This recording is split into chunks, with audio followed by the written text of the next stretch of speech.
Perhaps the most iconic film look and film role of all time is Elizabeth Taylor's role as Queen Cleopatra in Joseph Mankiewicz's 1963 film of the same name.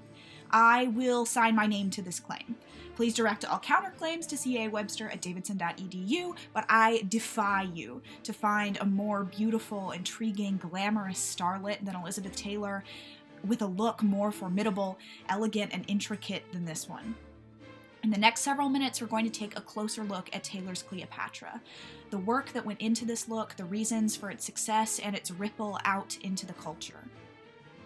When I was considering a topic for this presentation at the beginning of the semester, I identified Cleopatra as a movie worth spending some more time with just because of the magnitude of its production. When Mankiewicz was coming up with this idea, he imagined the film being released as 2 3-hour movies. So the cut that he showed to the studio was one 6-hour cut. And they ultimately cut that down into just one measly 4-hour production.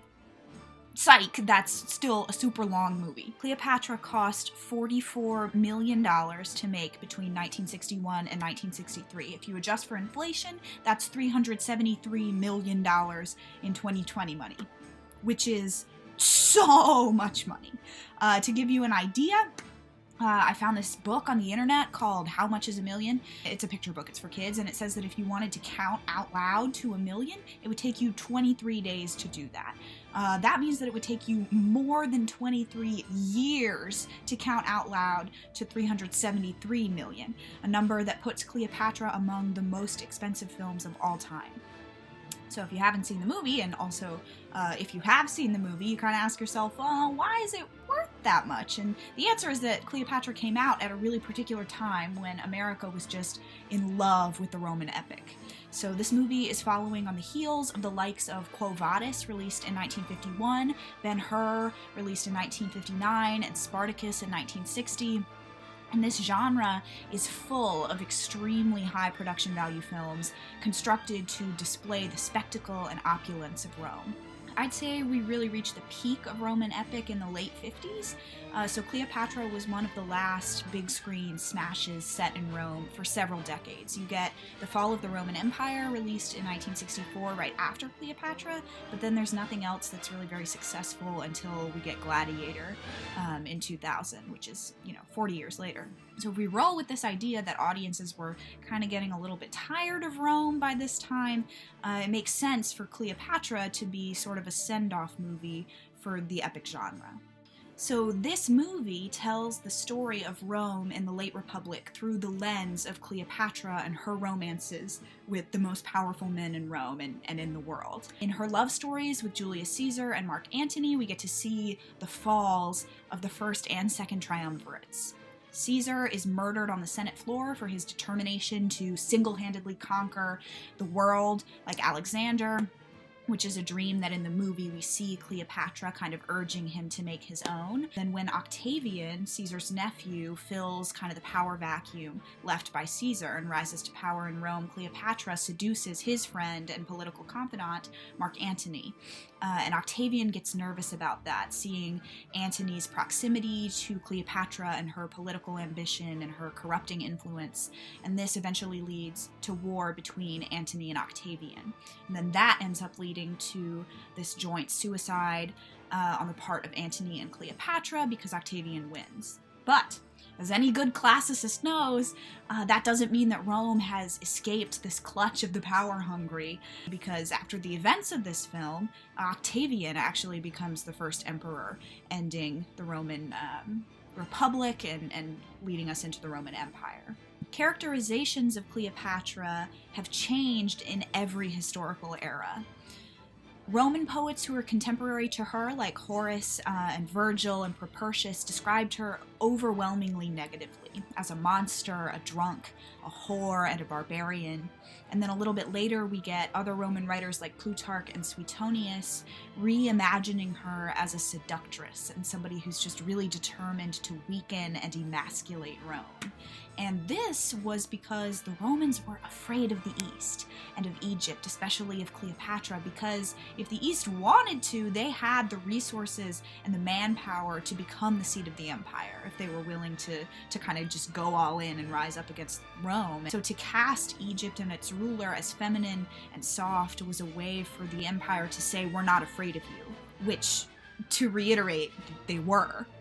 Then a little bit later, a lot later, when Shakespeare gets his hands on Cleopatra and her story, he paints her as this enchanting, regal, very sympathetic queen.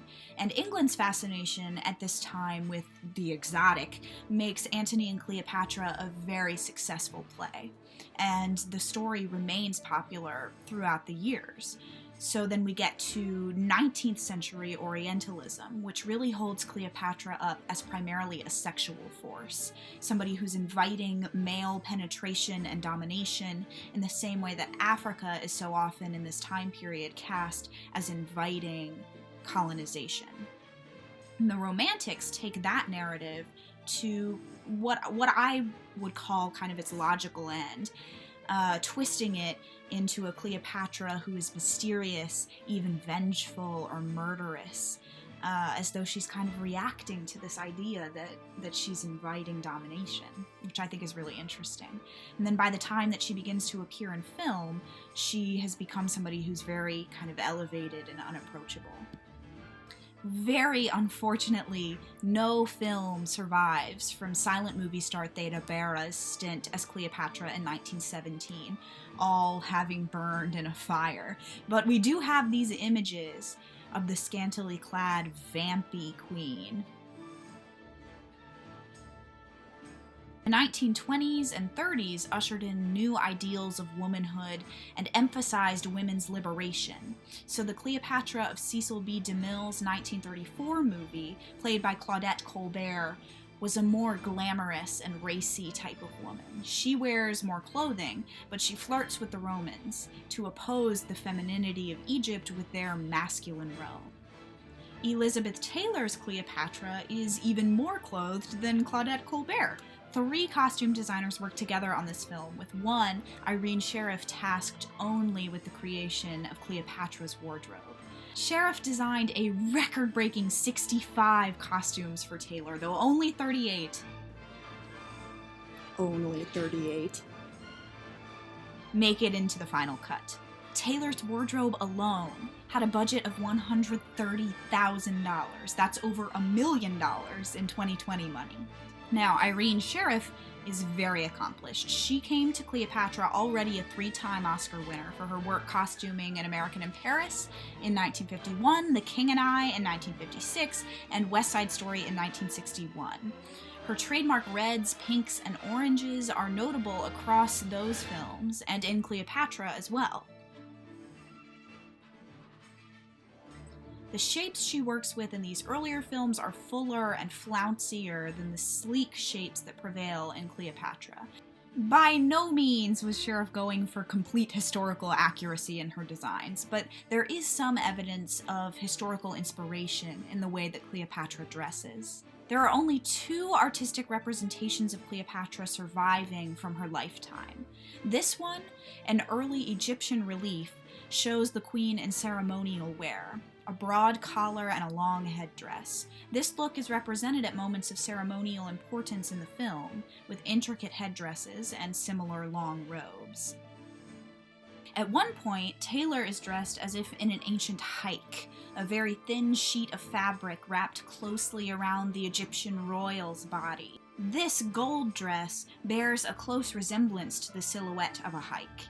Cleopatra's loungewear might be inspired by another common shape in ancient Egypt, the calasiris, made of one piece of linen draped about the body. It would have looked much like the outerwear Taylor covers herself with in these images, though a calasiris would not be open down the middle. The most common silhouette in the movie is this V-necked strap gown. Taylor wears several variants of this dress, light fabric, a rainbow of colors, some with long fitted sleeves and some without. This is a creation of Sheriff's own. It wouldn't have appeared in ancient Egypt. The truth is, we don't really know how the historical Cleopatra would have dressed.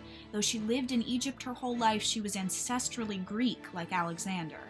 The second surviving sculpture of the queen from her lifetime depicts her with a Romanesque hairstyle, so it has been posited that she might have dressed in traditional Egyptian clothing only when ceremonial costume was in order, and otherwise like a Greek or Roman woman. It was Sheriff's decision to set her apart from the Romans in the film and bedeck her in jewels and bright colors. Her bold makeup look achieves much the same effect. The movie's makeup artist Alberto De Rossi drew up sketches of the iconic blue shadow heavy liner look that Taylor sports throughout the film, but De Rossi fell ill early in the filming process. The result was that Taylor did her own makeup for most of the movie. When we read excerpts from Glamour in Six Dimensions, we talked a little bit about the death of glamour that came about in the 1940s when we started to see photographs that put us in close proximity to celebrities and let us see that they were human. A photo like this, of Elizabeth Taylor doing her own makeup for the movie, gives us that sort of access. It is my opinion that in large part, Cleopatra owes its audience to the desire for an even closer access to Elizabeth Taylor.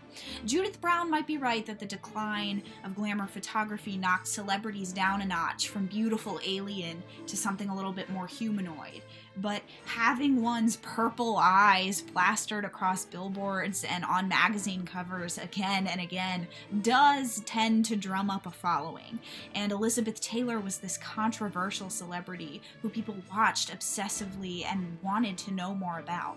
When she signed on to the film in 1960, Elizabeth Taylor was married to her fourth husband, Eddie Fisher. He had been married to another actress, Debbie Reynolds, at the time he began his relationship with Taylor.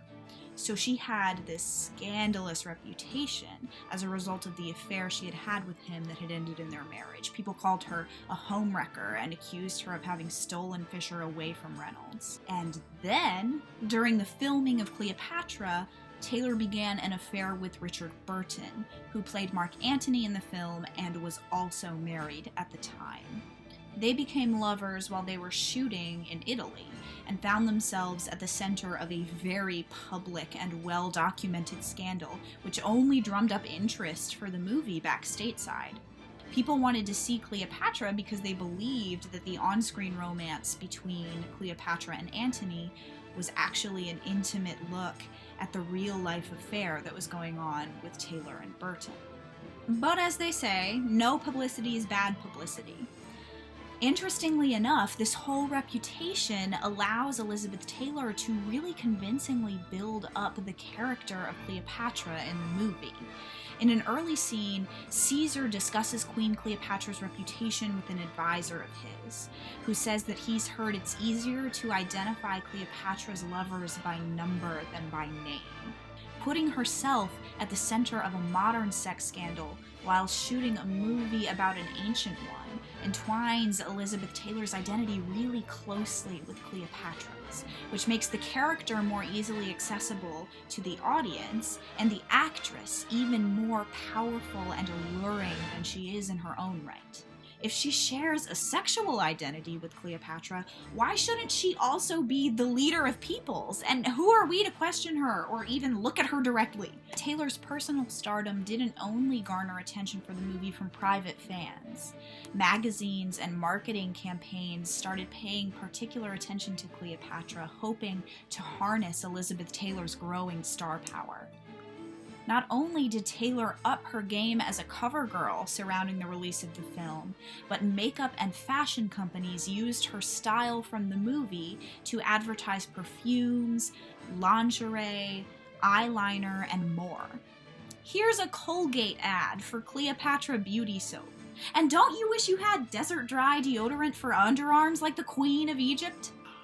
I'm not convinced Cleopatra's eye makeup is appropriate for the everyday. But it's definitely show-stopping for the days when I feel like effeminizing Rome.